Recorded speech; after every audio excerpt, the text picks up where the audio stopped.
Vamos para a palavra. Nessa manhã eu quero compartilhar com você que está lá em Lucas capítulo 24. Serei breve, para a gente dar tempo de pegar o frango assado, né? Ai, gente, que bênção. Lembrando que hoje à noite nós temos o culto também com o nosso bispo.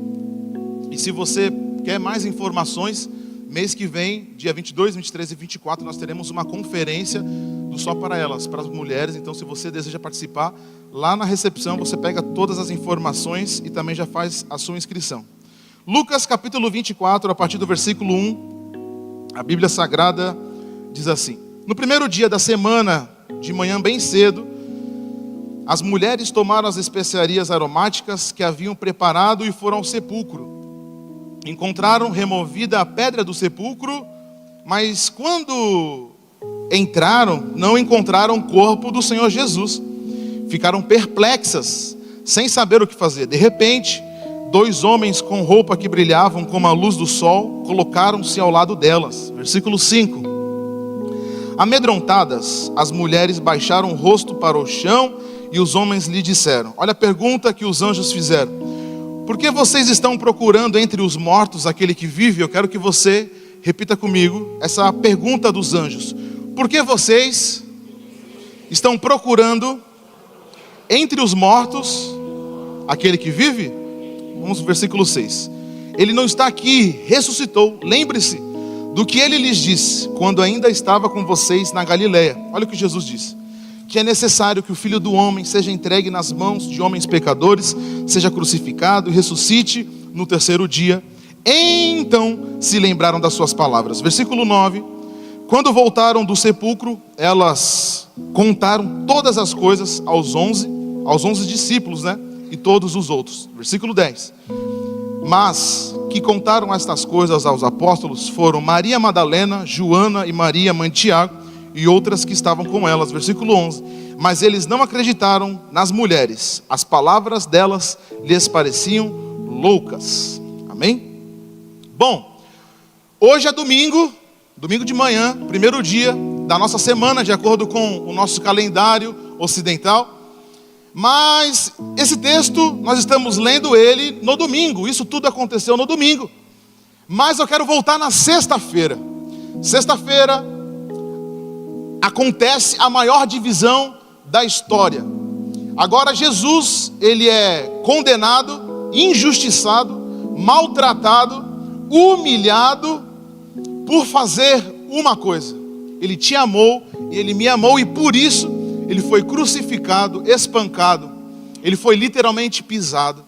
Então na sexta-feira agora, Jesus é levado ao tribunal de Roma. Roma, junto com aqueles homens religiosos, condenam Jesus. E agora Jesus, ele vai ser crucificado. E vem comigo. No trajeto que Jesus vai ser crucificado, do tribunal até o Monte Caveira, aonde ele foi crucificado, tem em média 600 metros. Então ele caminha 600 metros com o peso de uma cruz, aproximadamente 180 quilos, aquelas madeiras pesadas. E agora Jesus, com aproximadamente de 150 a 180 quilos nas costas, ele caminha 600 metros para ser crucificado. Uma vez eu me perguntei, o que passava na cabeça de Jesus no trajeto da Via Dolorosa, pastor Mateus? Passava o meu nome, passava o teu nome. Ô glória, você pode dar um amém aí? Passava o nome dos seus filhos. Enquanto Jesus estava caminhando na Via Dolorosa, o meu nome estava sendo lembrado por Jesus naquela via. E agora Jesus, ele chega, ele é crucificado. Todo mundo traz Jesus, todo mundo. Literalmente todas as pessoas. Apenas um discípulo, João. E claro, a mãe de Jesus. A mãe de Jesus, ela estava ali, do início ao fim. Por isso que mãe é mãe. Então mãe estava com Jesus ali. E agora Jesus, ele é retirado da cruz. Ele é colocado no sepulcro. E ele passa sexta, sábado, domingo de manhã. Acontece algo que ninguém consegue compreender, a não ser a história e a fé. Naquela época tinha-se a tradição que depois que o morto passava 3 dias no sepulcro, algumas mulheres iriam agora fazer a lavagem do corpo de Jesus, que a Bíblia chama de purificação. E agora aquelas mulheres, que é o texto, agora nós entramos aqui, No domingo de manhã, essas mulheres acordam cedo, na expectativa de encontrar o corpo do cadáver, mas chegando lá, elas têm um susto, elas levam um susto. Por quê? E esse é o tema da minha mensagem. O tema é procurando as coisas de Deus nos lugares errados. Você pode repetir comigo? Procurando as coisas de Deus nos lugares errados. Então agora essas mulheres, lá no versículo 1, 2 e 3, elas chegam e elas levam um susto, porque a pedra do sepulcro foi removida. E quando elas entraram lá no versículo 3, pode deixar para mim, Sara, no versículo 3, elas não encontraram o corpo de Jesus. Então o primeiro ponto aqui, não era para elas estarem no sepulcro, não era para elas irem verificar se o corpo de Jesus realmente estava ali. Por quê? Elas foram porque elas não acreditaram que Jesus não ressuscitaria. Porque se elas tivessem acreditado, elas não teriam ido lá no sepulcro, porque elas sabiam que Jesus não estava ali. Jesus vinha paulatinamente há 3 anos falando: eu vou morrer, mas eu vou ressuscitar. Eu vou morrer, eu vou ressuscitar. Eu vou morrer, eu vou ressuscitar. E essas palavras entraram por um ouvido e saíram pelo outro. De repente, agora chega no domingo de manhã, elas vão preparar e elas levam um choque, porque elas estavam procurando a bênção de Deus no lugar errado. Sabe, queridos, que há momentos que nós forçamos a barra. Nós queremos fazer aquilo que dá na nossa cabeça, agimos pela arrogância e pela desobediência. Porque Deus falou, não vai, e você pela desobediência, você força a barra. Não, mas eu ouvi Deus falar, eu recebi uma orientação, eu estou com vontade. Igreja, muitas coisas do que fazemos e pensamos e agimos não veio da mente de Deus, não veio do coração de Deus, mas veio sendo motivado da nossa arrogância, da nossa desobediência. Então aquelas mulheres, gente, elas tinham uma boa intenção, você concorda comigo? Elas tinham boas intenções, só que elas estavam no lugar errado, na hora errada, procurando algo errado. Meu Deus do céu, por isso que eu quero falar nesse primeiro ponto aqui, que não era para elas estarem ali, não era. Então elas já tinham ouvido de Jesus. Queridos, tem lugares que você entra achando que vai procurar felicidade, achando que vai procurar alívio, mas chega lá, você vai encontrar profunda tristeza, você vai encontrar abandono, você vai encontrar perdas, você vai encontrar choro, porque tem muitas pessoas procurando hoje alegria nos lugares errados. Imagine, elas vieram para encontrar vida, mas elas não encontraram. Porque existem lugares que você vai andar que não está a bênção de Deus. Tem pessoas que você convive que elas não carregam a presença de Deus. Tem lugares que você frequenta que não carrega a presença de Deus. Você pode dar um amém aqui? Então a falta de fé gerou nelas desobediência. Elas desobedeceram porque elas não tiveram fé, o que o texto está dizendo. Elas não creram que Jesus ressuscitaria, então elas foram desobedientes. Eu entendi uma coisa na minha vida: toda pessoa desobediente, ela vai colher em sua vida grandes espinhos, grande sofrimento. Então a falta de fé gerou desobediência. Mas vamos para o versículo 2, vem comigo. Quando elas chegam, elas encontram ali a pedra removida do sepulcro, e elas levam o baque, porque Jesus não está ali. Então, ponto 2 aqui, preste atenção nos sinais. Preste muita atenção nos sinais, porque a pedra era muito grande, não tinha como os soldados remover, porque era uma pedra que pesava a 600 a 800 quilos, uma pedra. Um homem não consegue carregar isso. Meu Deus, eu vou para a academia, eu levanto 40 quilos morrendo. Imagina você levantar uma pedra de 800, não, por quê? Precisaria de um ato divino. Os anjos desceram do céu, você pode dar um amém aí? Os anjos desceram e os anjos abriram a porta do sepulcro, a pedra, para o Salvador sair. Então aquilo ali geraria barulho.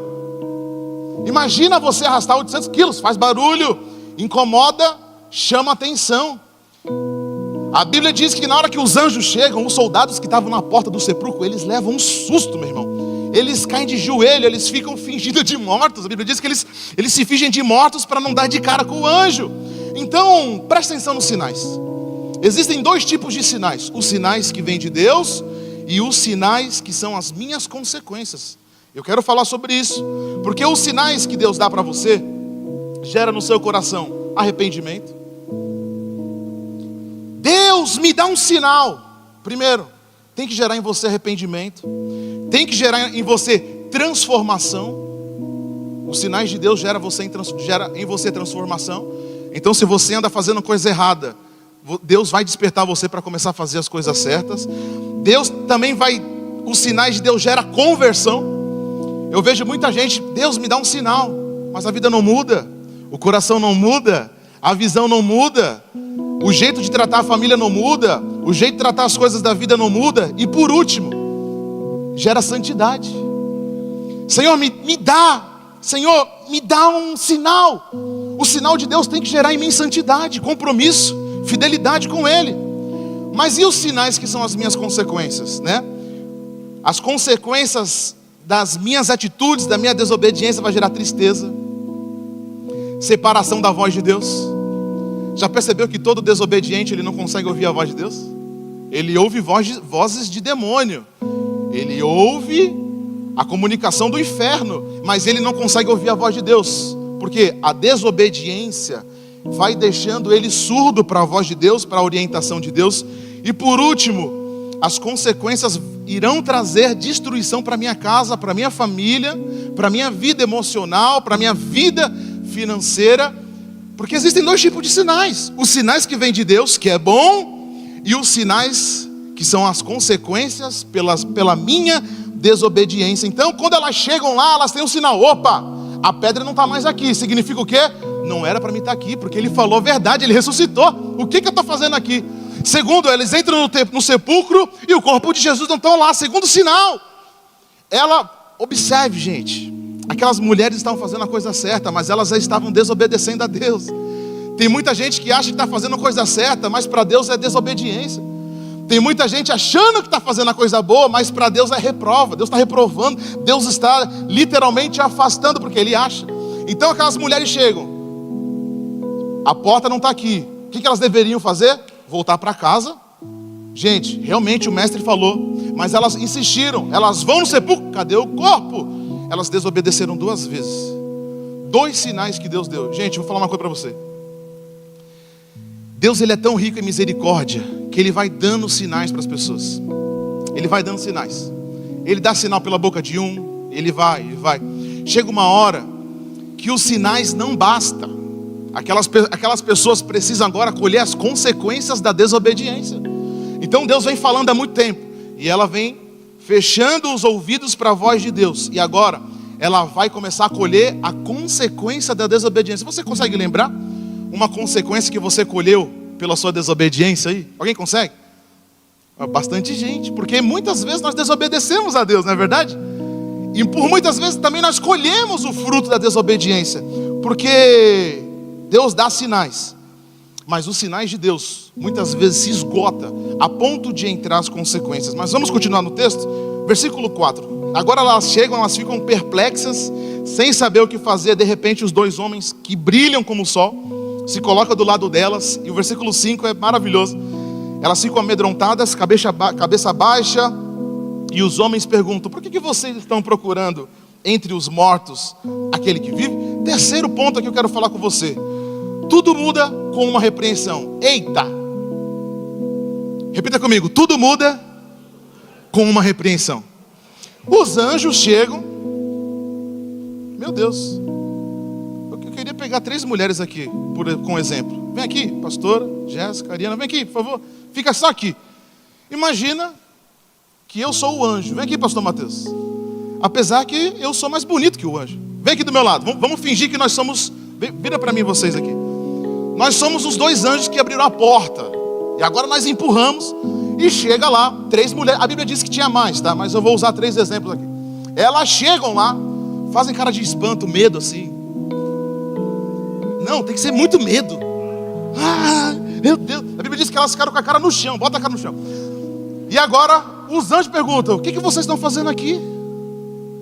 Vocês estão procurando entre os mortos aquele que vive? E os anjos falam assim, vão correndo até os discípulos e avisem. que ele não está aqui, ele ressuscitou. Vocês já deveriam ter ido. Vai! Meu Deus, é falta de cafeína.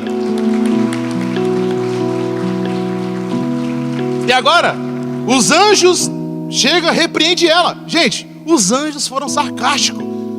Os anjos sabiam que Jesus já tinha ensinado elas. Os anjos perguntam aqui: ô suas tolas, o que vocês estão fazendo aqui? O anjo foi sarcástico. Ele não está aqui, gente. Vocês não estão vendo? Vocês são cegas? Não tem ninguém aqui. Eu fico imaginando elas procurando, cadê? Deve ter algum vestígio, deve ter alguma coisa. Não tem nada aqui. Vai lá, avisa para os discípulos que ele ressuscitou. Então, olha que interessante, né? Tudo começa com uma repreensão. O anjo repreendeu elas. O que vocês estão fazendo aqui? Vocês estão fazendo a coisa errada. Meu irmão, deixa eu falar uma coisa para você. Puxa na sua memória o melhor professor da sua vida. Provavelmente ele brigou com você. Não é verdade? Né? Lembra aí, os melhores professores são os professores que puxaram a sua orelha. Os melhores líderes são os líderes que cobram, que puxam a orelha. Eu vou contar uma experiência amarga, mas é para servir de testemunho. Ano passado, eu não tenho vergonha de falar isso, provavelmente o bispo Maurício deve estar assistindo. Ano passado eu pisei na bola com o bispo. Eu pisei na bola com ele. Eu pisei na bola. E aí o bispo Maurício levou alguns dias para me chamar na chincha, né? E aí ele me chamou, gente. Até hoje eu tenho os vergão aqui nas costas. E aí ele me repreendeu. Eu submisso, humilde, falei: amém, bispo. Eu estou disposto a ouvir e eu vou mudar. Resolvido. Meu irmão, se ele não me repreende, eu iria fazer uma das maiores burradas da minha vida. Porque a gente vai convivendo com as pessoas, e as pessoas vão trazendo propostas, né? Ó, vai ganhar dinheiro, isso. Olha, e aí agora a gente começa a pisar fora da faixa, a gente começa a errar. E aí é onde entra a repreensão de Deus. A Bíblia diz que o pai ama, e o pai corrige o filho que ama. Deus corrige o filho também. Deus chama a atenção. Deus corrige. Meu irmão, Deus só não dá umas palmadas, mas se ele tivesse aqui, ele te dava um peteleco na orelha. Ele puxaria essa orelha aqui. Então, a repreensão gera mudança, gera cura. Você pode dizer um amém aqui? Então, por favor, igreja, não ignores a repreensão de Deus. Quando você é repreendido, não dá raiva? Aí você pensa: o que esse cara é para me repreender? Né? A gente não fica meio altivo assim? Eu vou bater nele, eu vou bater nela, né? Então é frustrante, dá raiva. Mas meu irmão, deixa eu falar para você: Deus vai repreender você na expectativa de trazer cura para o seu coração, trazer reconciliação para a sua família, mudar o seu cenário, mudar o ciclo da sua história. Porque olha o texto, está lá em Provérbios 19. Deus, ele sempre vai usar a repreensão, pastor. Olha que bênção. Provérbios 19, versículo 1. Eu acho que você deve bater uma foto disso aqui. Provérbios 19, 1. Não é essa versão, pode tirar para mim? Eu vou ler na minha versão aqui. Quem insiste no erro depois de muita repreensão será destruído sem aviso e irremediavelmente. Ai, meu Deus! Quem insiste no erro depois de muita repreensão, ele será destruído, ele vai perder as coisas e não vai ter um aviso prévio. Gente, olha que perigo isso aqui. Tem muita gente em desobediência, achando que está até fazendo coisa certa, mas ele insiste no erro. A Bíblia diz que do nada, de repente, vai passar um furacão na sua vida, ele vai perder tudo. Ele perde família, ele perde emprego, ele perde carro. Conhece alguém assim? Bate carro, perde família, perde tudo. De repente ele está na rua da amargura. Por quê? Ele insistiu no erro. Ele não quis ouvir a repreensão. Olha o versículo 19, Provérbios 19, 19. Meras palavras não bastam para corrigir o escravo. Mesmo que entenda, não reagirá bem. Isso aqui é muito intrigante, porque existem pessoas que você fala, e ele não muda. Conhece alguém assim? Você é um deles? Por favor, hein? Fala, e ele não muda. A Bíblia diz que para essas certas pessoas, meras palavras não bastam. Elas terão que colher os frutos da desobediência. Repita comigo: misericórdia, Deus. Existem pessoas que Deus traz sinais, avisa, só não aparece na frente porque não dá, mas se pudesse ele apareceria. e elas continuam insistindo no erro. A Bíblia diz que eles são como os escravos, que você não consegue resolver com palavras, eles terão que colher os frutos. Mas vamos continuar, versículo 6. E agora os anjos dizem, ele não está aqui, ele ressuscitou. E aí, os anjos falam algo maravilhoso, o poder da ressurreição. Os anjos pregam para aquelas mulheres e falam assim: gente, ele não está aqui, ele ressuscitou. Queridos, eu quero que essa mensagem entre no seu coração agora de manhã. Essa mensagem mudou a minha vida para sempre. Essa mensagem pode mudar a sua vida. Essa mensagem mudou a vida de muitos homens e mulheres nessa terra. Porque a mensagem da ressurreição acorda quem está dormindo espiritualmente. Aquelas mulheres, elas estavam dormindo espiritualmente. Elas não conseguiam entender o tempo, elas não conseguiam entender o que estava acontecendo na sua volta, porque a mensagem da ressurreição, ela acorda quem está dormindo espiritualmente. A mensagem da ressurreição também transforma a vida torta do desiludido. Tem gente que nasce torto, né? Como diz o ditado, nasce torto, não morre torto. Não, meu irmão, Deus, Ele é especialista em endireitar vidas de pessoas que estão desiludidas. Meu irmão, Deus é especialista, Deus é cirúrgico em endireitar a vida do cara mais torto que tem na terra. Mas como que isso vai acontecer? Pela mensagem da ressurreição. Dá um glória a Deus. A mensagem da ressurreição, ela não é só uma mensagem, mas ela é o Espírito Santo entrando no coração, quebrando o coração duro, abrindo os olhos. É a mensagem da ressurreição. Me diz, onde você ouviu a mensagem da ressurreição? Não existe nenhum lugar, a não ser na palavra de Deus. Jesus, Ele é o único que ressuscitou. Por isso Ele é único. Ele tem os direitos autorais da mensagem da ressurreição. Pode dar uma glória a Deus aqui? Então ela acorda quem está dormindo, transforma a pessoa torta, e ela também salva do inferno quem está perdido em seus pecados. A mensagem da ressurreição, quando você aceita ela no seu coração, ela liberta você, ela transforma você, ela livra você da condenação do inferno. Porque a Bíblia diz que nós nascemos condenados. Nós somos pessoas que pecaram diante de Deus, estamos separados da graça de Deus. Mas a Bíblia diz que Deus, Ele é rico em misericórdia, que tanto nos amou, que enviou o seu Filho unigênito. Ele morre, ressuscita e nos justifica diante de Deus. Essa é a mensagem da ressurreição. Então pare de buscar as coisas de Deus nos lugares de morte. Pare de buscar nos lugares, nas amizades, aquilo que é morto. Sabe que eu aprendi e eu tomei para a minha vida? Antes da minha mãe falecer, ela deixou 2 cartas para mim. A Jéssica sabe, tem 2 cartas lá em casa. Em uma das cartas ela falou para mim assim, medita no Salmo 1, dia e noite, dia e noite, dia e noite. Olha o que está escrito em Salmos capítulo 1. É famoso, como é feliz aquele que não segue o conselho dos ímpios, não imita a conduta dos pecadores, nem se assenta na roda dos zombadores. Eu aprendi e eu coloco na minha vida, eu não peço conselhos para pessoa que não é de Deus. Eu não ouço as palavras de pessoas que não têm intimidade com o Espírito Santo. Eu não ouço conselhos de pessoas que não meditam na palavra de dia e de noite, porque são conselhos vazios, conselhos da carne. Mas aquele que é cheio do Espírito Santo de Deus, todo conselho que ele dá é conselho bom. Você entende isso aqui?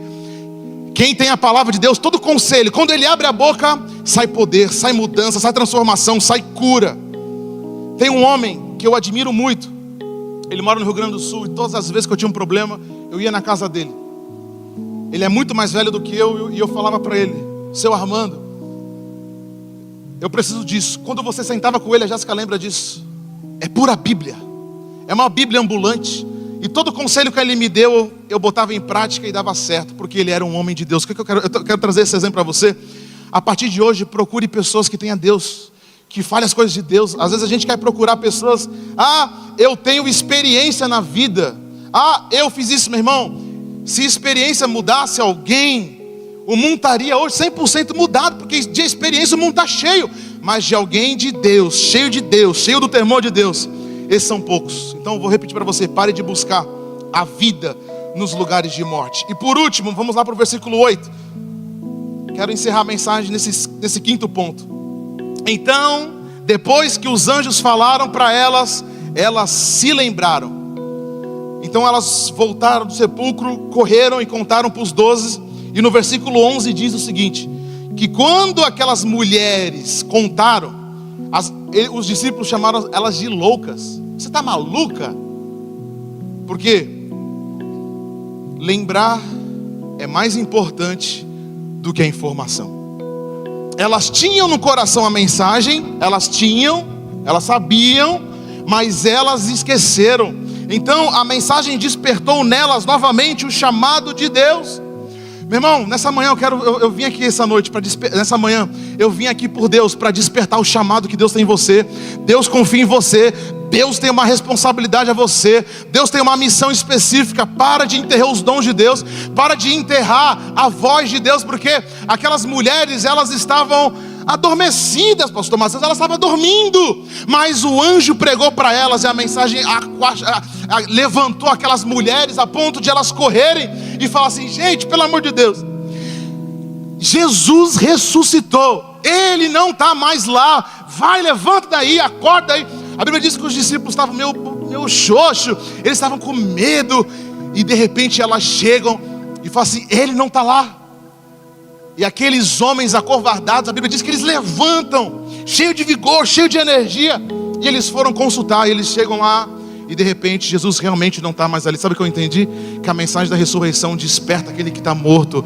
Deus, meu irmão, Deus quer despertar você hoje aqui. Você veio aqui, eu vim convidado porque é a apresentação de um, a apresentação de outro. Não, meu irmão, Deus, Ele não dá ponto cego, ponto nó, como que é aquele ditado lá? Deus não dá nó no ponto cego, é isso? Deus não dá um ponto sem nó. Deus não dá um ponto sem nó. Aí eu vim aqui porque, meu irmão, Deus tem um jeito certo de pescar o seu peixe. Oh, glória! Essa manhã eu quero que você fique de pé no seu lugar. Eu quero orar pela sua vida. Eu amo a estratégia de Deus.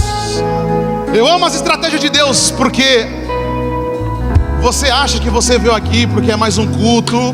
Você veio aqui porque eu tenho meu compromisso com Deus. Meu irmão, Deus tem o seu tempo certo, a sua maneira certa, o lugar certo para você entrar aqui. E Deus está dizendo para você hoje: foi a última oportunidade que eu te dei, por isso que eu te trouxe aqui. Assim como o homem pesca o peixe pela boca, Deus vai pescar você pelo coração.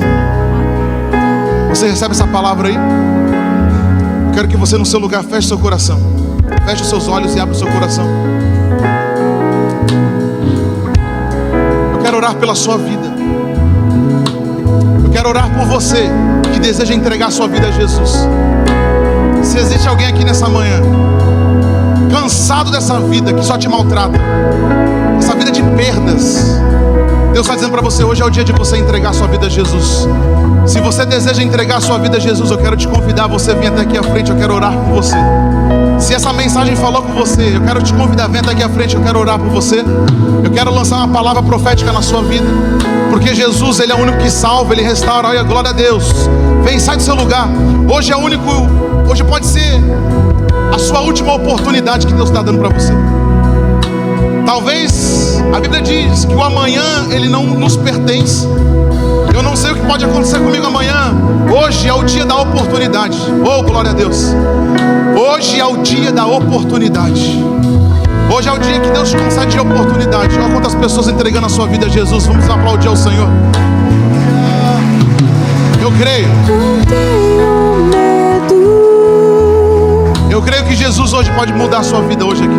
Eu não conheço vocês, muito menos a história de cada um. Eu não conheço o que vocês passam, o que vocês enfrentam, mas o Senhor Jesus, por mais que eu não te conheça, Ele conhece você. E se essa mensagem falou com você, eu quero que você feche seus olhos aqui agora. Eu quero orar pela sua vida. Espírito Santo, está aqui essas pessoas, os teus filhos.